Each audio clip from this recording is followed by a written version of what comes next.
Hello everyone. मैंने अभी इन दिनों में काफ़ी सारे कुछ क्वेरीज रिलेटेड टू करियर देखे हुए हैं। मतलब बहुत सारे स्टूडेंट्स जो है मुंबई यूनिवर्सिटी में एक BFM करके कोर्स होता है, that is bachelor in financial market. Financial market मतलब वही आपका जो है वो जिसको आप स्टॉक मार्केट बोलते हैं। तो उसके रिलेटेड कोर्स जो है वो 3 साल का ये जो डिग्री कोर्स है ये करते हैं और उसके बाद फिर सोचने बैठ जाते हैं कि अभी हमें क्या करना है। तो ये वीडियो उन्हीं के लिए है और उनके लिए भी है जो फाइनेंशियल मार्केट में करियर करना चाहते हैं। तो अगर सपोज आप ये सोच रहे हैं कि आपको फाइनेंशियल मार्केट में करियर करना है तो मुझे लगता है आपके लिए NISM जो है वो बेस्ट रूट हो सकता है। लेकिन यहाँ पे वापस एक सवाल आता है कि NISM में जो 25-30 सर्टिफिकेशंस है, that is more than 25 certifications आते हैं, उसमें से कौन से सर्टिफिकेशन से हम शुरुआत करें।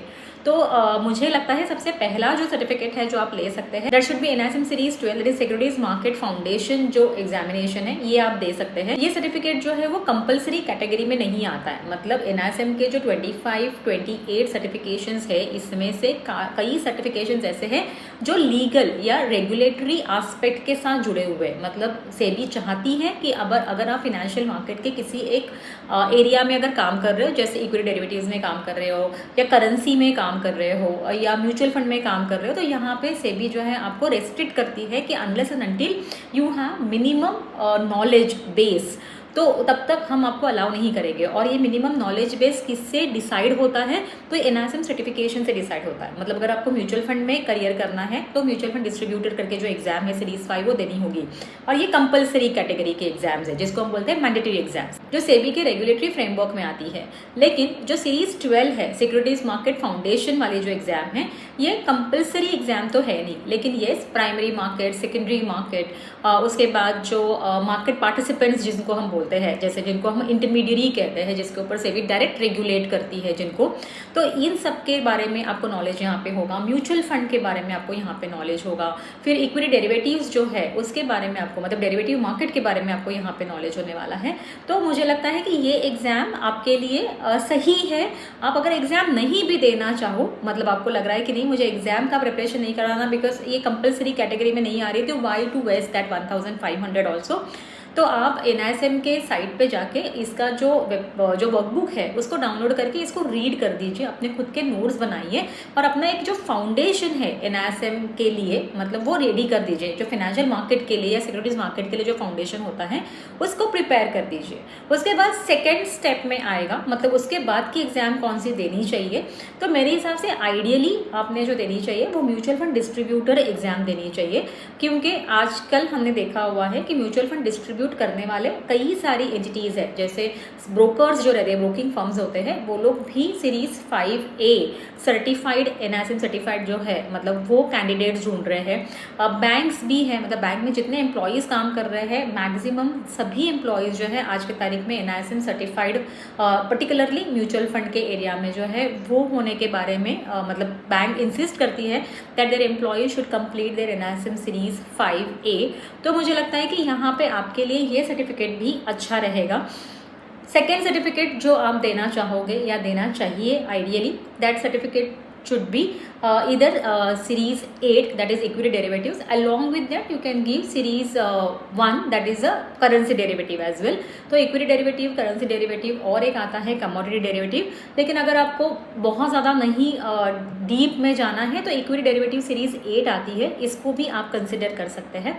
उसके बाद जो थर्ड एग्जाम आपको देनी चाहिए, and since you belong to, मतलब मैं पकड़ के चलती हूँ कि आप कॉमर्स बैकग्राउंड से है या आप BFM that is a financial market वगैरह में या MBA फिनांस वगैरह किए हुए रहोगे, तो आपके लिए जो बहुत ज़्यादा रेलेवेंट एग्जाम हो जाती है वो होती है NISM series 15 that is a research analyst. अभी ऐसे हो गया कि सेबी ने रेगुलेशन लाया हुआ है कि जितने जो एनालिस्ट फर्म है उनके पास जितने एम्प्लॉयज़ काम कर रहे हैं, मतलब जिनके साथ जो क्लाइंट के साथ डील कर रहे हैं या उनके जो है वो कॉल्स आंसर कर रहे हैं उनको भी, या जो कंप्लायंस कर रहे हैं प्लस जो कॉल जनरेट कर रहे हैं उनके लिए तो डेफिनेटली कंपलसरी है।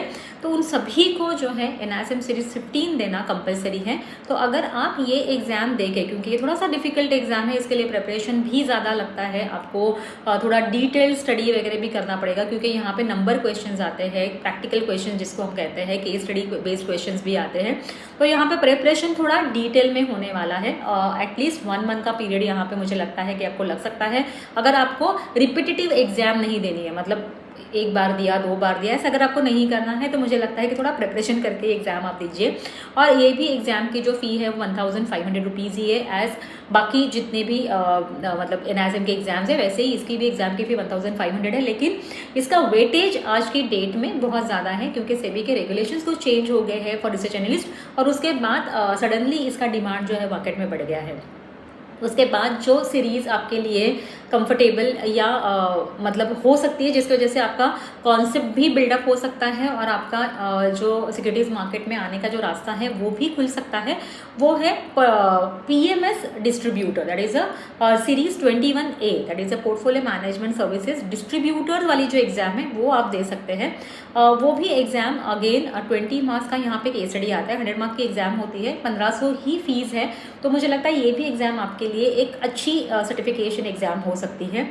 उसके बाद अगर फिर भी आपको लगता है, क्योंकि मैंने देखा है यूजुअली मैं क्यों आपको 1, 2, 3 एग्ज़ाम बताते जा रही हूँ, क्योंकि NISM जो स्टूडेंट एग्ज़ाम देता है वो एक एग्ज़ाम दे के चुप नहीं बैठता है। मतलब मुझे लगता है कि ये एक मतलब एक अचीवमेंट टाइप उसको फील होता है कि अरे ये सेबी ने कंडक्ट की हुई एग्ज़ाम है तो क्यों मैं एक ही एग्ज़ाम दे के चुप बैठूँ, और सेबी इसको सर्टिफाई कर रहा है, सेबी इसको बैक कर रहा है इस एग्ज़ाम को।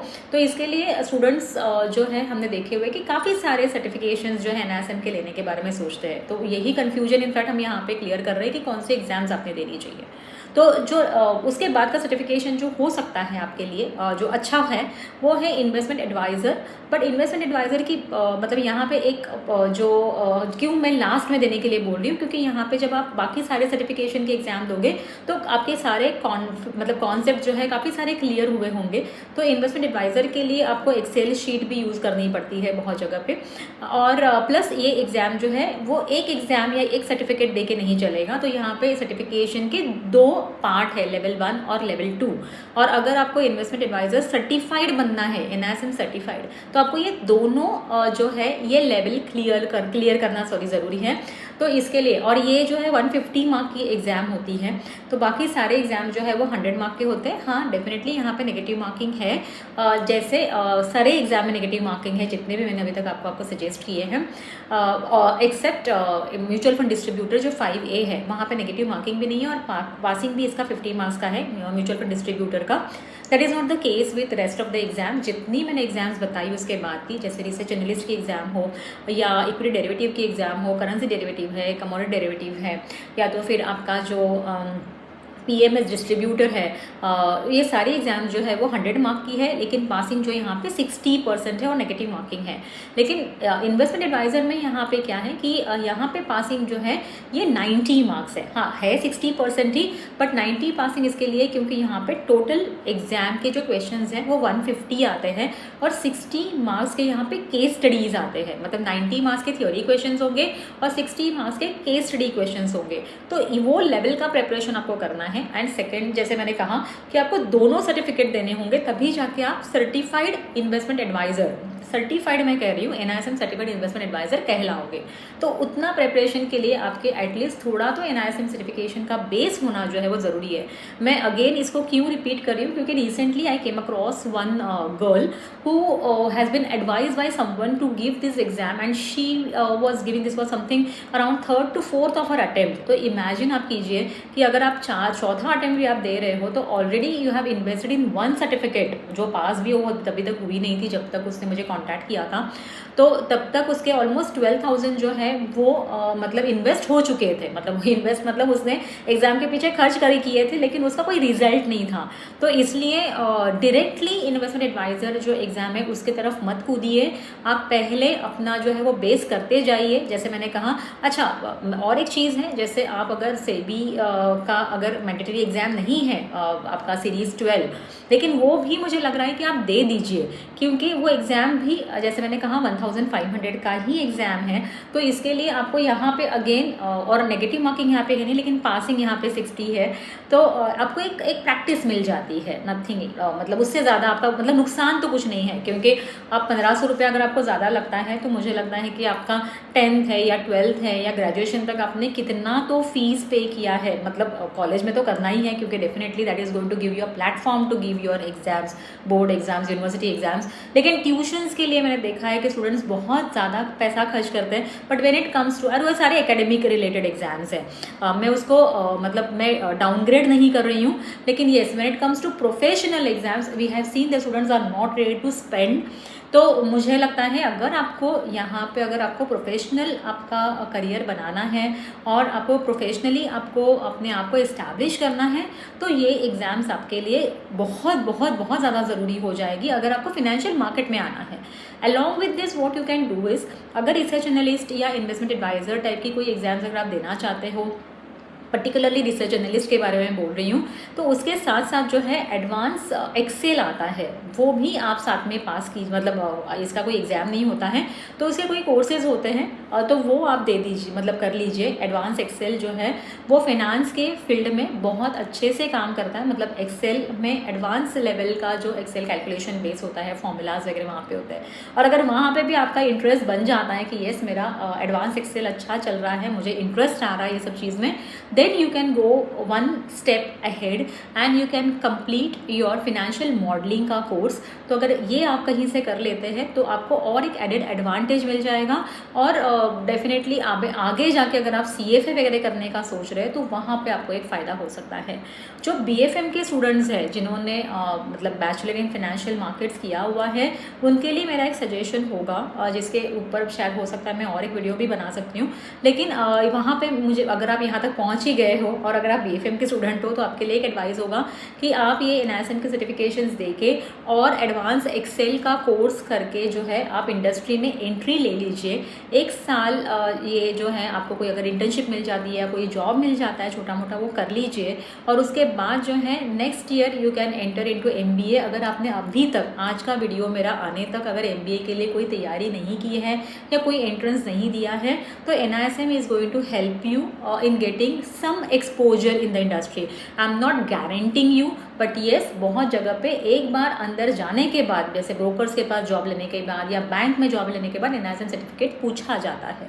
तो जो मेरे साथ एम्प्लॉयमेंट वगैरह में जो जुड़े हुए हैं वो लोग अभी हमारे पास से जो है वो NISM सर्टिफाइड कैंडिडेट्स मांगते हैं कि आपके पास अगर कोई NISM mutual fund distributor certified है तो आप दीजिए। वो टाइम में मुझे समझ में आता है कि ये सर्टिफिकेट्स कितने ज़्यादा इंपॉर्टेंट आपके लिए हो सकते हैं। तो इसके लिए जो भी आपके पास अभी टाइम है उसमें NISM एग्जाम की तैयारी करने में कोई भी एज सच हर्ज नहीं है, तो मुझे लगता है कि ये आपने कर लेना चाहिए। बाकी अगर आपको कुछ क्वेरी है आपके करियर के रिलेटेड तो आप कमेंट बॉक्स में मुझे बता दीजिए, और आपको अगर ये वीडियो अच्छा लगा रहेगा तो उसको लाइक ज़रूर कीजिए। Thanks for your time and all the best.